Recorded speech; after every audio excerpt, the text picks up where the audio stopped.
அலைக்கும். குரான்ல அல்லாஹ் ஆம்பளைங்க 4 மனம் முடிச்சுக்கலாம் நல்லா சொல்றான். நபிகள் நாயகம் மட்டும் 11 மனைவி மணந்து கொண்டாரு. இது மாற்றமா இருக்கு குரானுக்கு.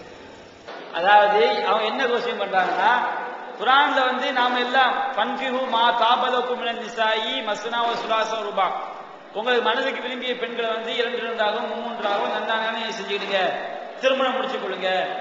நமக்கு 4 மேல ஒரு நேரத்தில் ஒரு முஸ்லீம் என்ன செய்யக்கூடாது, 4 மனைவிக்கு மேல கல்யாணம் பண்ணக்கூடாது. நபிகள் நாயகத்துக்கு மட்டும் அதிகமா பண்ணியிருக்காங்கல்ல, இது குரானுக்கு மாற்றமா இருக்குன்னு கேட்கிறேன். குரானுக்கு மாற்றம் கிடையாது. அதே குரான்ல தான் அல்லாஹ் என்ன செய்யறான், நபிகள் நாயகத்துக்கு தனி சட்டம் அல்லாஹ் சொல்றான். நமக்கு எல்லாம் என்ன குரான்ல தான் வருது. நபிகள் நாயகம் மட்டும் என்ன செஞ்சுக்கலாம், அதிகமான மனைவிமார்கள் அவங்க திருமணம் முடித்துக் கொள்ளலாம். அவங்களுக்கு ஒரு பெண்ணு தன்மையை அன்பளிப்பா நபிகள் நாயகத்தை ஒப்படைச்சா அவங்க செஞ்சுக்கலாம், அவங்க திருமணம் முடித்துக் கொள்ளலாம். அப்படி குரான்ல அல்லாஹ் என்ன செய்யறான் சொல்லி காட்டுறான். சில சட்டங்கள் நபிகள் நாயகத்துக்கு மட்டும் என்ன செய்யப்பட்டிருக்கு, பிரத்யோகமா சொல்லப்பட்டிருக்கு. என்ன சட்டங்கள்? நாம எல்லாம் தர்ம பொருளை நாம சாப்பிட்டுக்கலாம், தர்மமா கிடைச்சா. நபிகள் நாயகம் என்ன செய்யக்கூடாது, அவங்க எவ்வளவு வறுமையில வாழ்ந்தா அவங்க என்ன செய்யக்கூடாது, தர்ம பொருளை சாப்பிடக்கூடாது.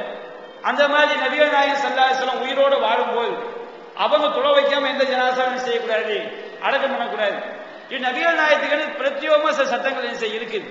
அந்த பிரத்யோக சட்டங்கள ஒரு சட்டம் எது, நபிகள் நாயகத்துக்கு மட்டும் அல்லாஹ் செஞ்சிருக்கான். குரான்ல சிறப்பான அனுமதி அல்லாஹ் செஞ்சிருக்கான். அவங்க 4 மனைவிமார்களுக்கு மேல திருமணம் முடித்துக் கொள்ளலாம் என்று அல்லாஹ் அனுமதி கொடுத்திருக்கிறான். அதாவது குரானுக்கு முன்பட்டது கிடையாது. ஏன் இந்த அனுமதி? அதை நாம் அறிவு ரீதியா செஞ்சு பார்த்தா நபிகள் நாயகம் அப்படி கொடுத்தாதான் கரெக்ட். நபிகள் நாயகத்துடைய லக்கது கானலக்கும் ஃபீ ரசூலில்லாஹி உஸ்வத்துன் ஹஸனா, நபிகள் நாயகத்துல உங்களுக்கு அழகிய முன்மாதிரின்னு அல்லாஹ் என்ன செய்யறான் சொல்லி காட்டுறான். அழகிய முன்மாதிரின்னு சொன்னால் நபிகள் நாயகத்துடைய ஒவ்வொரு அசைவும் நமக்கு மார்க்கம். நபிகள் நாயகம் மனைவிமார்கள் எப்படி நடந்துக்கிட்டாங்க அது நமக்கு மார்க்கம். நபிகள் நாயகம் வீட்டில் எப்படி நடந்துக்கிட்டாங்க அது நமக்கு மார்க்கம். நபிகள் நாயகத்துடைய வெளிப்புற வாழ்க்கையை நமக்கு சொல்றதுக்கு லட்சக்கணக்கான சஹாபாக்கள் இருக்கிறாங்க. அவங்க வெளிப்புற வாழ்க்கை நமக்கு என்ன செஞ்சிருவாங்க, சொல்லிடுவாங்க. நபிகள் நாயகத்துடைய குடும்ப வாழ்க்கையை பற்றி சொல்றதுக்கு அவ்வளவு காலம் என்ன செய்யாது. நபிகள் நாயகத்துடைய குடும்ப வாழ்க்கை கூட பலராக தான் என்ன செய்ய முடியும், அறிய முடியும்.